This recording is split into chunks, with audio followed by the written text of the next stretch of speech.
നമ്മൾ പാലക്കാട്ടേക്ക് പോവുകയാണ്. അവിടെ മകന്റെ വെട്ടേറ്റ് ചികിത്സയിലായിരുന്ന അച്ഛൻ മരിച്ചു. ചിറ്റലഞ്ചേരി കോട്ടേക്കുളം മാങ്ങോട് മുത്തുവാണ് മരിച്ചത്. കഴിഞ്ഞ ബുധനാഴ്ചയാണ് മുത്തുവിനെ മകൻ സുനിൽ വെട്ടിപ്പരിക്കേൽപ്പിച്ചത്. സഹോദരി അച്ഛൻ വഴക്ക് പറഞ്ഞതുമായി ബന്ധപ്പെട്ടൊരു തർക്കം, അതാണ് മകൻ കൈക്കോട്ട് കൊണ്ട് അച്ഛനെ ആക്രമിക്കാനുള്ള കാരണം. വധശ്രമവുമായി ബന്ധപ്പെട്ട സുനിൽ നിലവിൽ റിമാൻഡിലാണുള്ളത്. ഇക്ബാൽ അറക്കൽ ഈ വാർത്തയുടെ വിവരങ്ങൾ നൽകും. ഇക്ബാൽ, ഏറെ വേദനിപ്പിക്കുന്ന ഞെട്ടലുണ്ടാക്കുന്ന ഒരു സംഭവമാണ്. സ്വന്തം അച്ഛനെയാണ് മകൻ വെട്ടിക്കൊന്നിരിക്കുന്നത്. എന്താണ് ഇവരുടെ കുടുംബത്തിൽ സംഭവിച്ചത്? ഇക്കഴിഞ്ഞ 13-നാണ് പാലക്കാട് ചിറ്റിലഞ്ചേരിയിൽ മകൻ അച്ഛനെ ക്രൂരമായി വെട്ടിപ്പരിക്കേൽപ്പിക്കുന്ന ഒരു സാഹചര്യം ഉണ്ടായത്.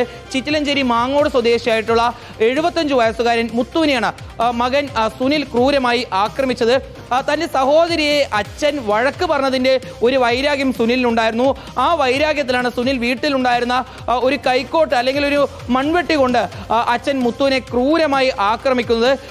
ഈ മകൻ്റെ ആക്രമണത്തിൽ ഗുരുതരമായി പരിക്കേറ്റ മുത്തുവിനെ ഉടൻ തന്നെ ആദ്യം സമീപത്തെ ആശുപത്രിയിലേക്ക് മാറ്റുകയും പിന്നീട് തൃശൂർ മെഡിക്കൽ കോളേജ് ആശുപത്രിയിലേക്ക് മാറ്റി വിദഗ്ധ ചികിത്സ നൽകി വരികയായിരുന്നു. ഇതിനിടയിലാണ് ഇന്ന് പുലർച്ചയോടുകൂടി മുത്തു മരണപ്പെടുന്ന ഒരു സ്ഥിതി ഉണ്ടായിട്ടുള്ളത്. ഏതായാലും നേരത്തെ തന്നെ ഈ വധശ്രമവുമായി ബന്ധപ്പെട്ട് മുത്തുവിന്റെ മകൻ സുനിലിനെ പോലീസ് അറസ്റ്റ് ചെയ്യുകയും പിന്നീട് കോടതിയിൽ ഹാജരാക്കി റിമാൻഡ് ചെയ്യുകയും ചെയ്തിരുന്നു. ഏതായാലും ഇയാൾക്കെതിരെ ഇനി കൊലക്കുറ്റത്തിന് കൂടി കേസ് എടുക്കുമെന്നുള്ളതാണ് നിലവിൽ പോലീസ് അറിയിച്ചിട്ടുള്ളത്.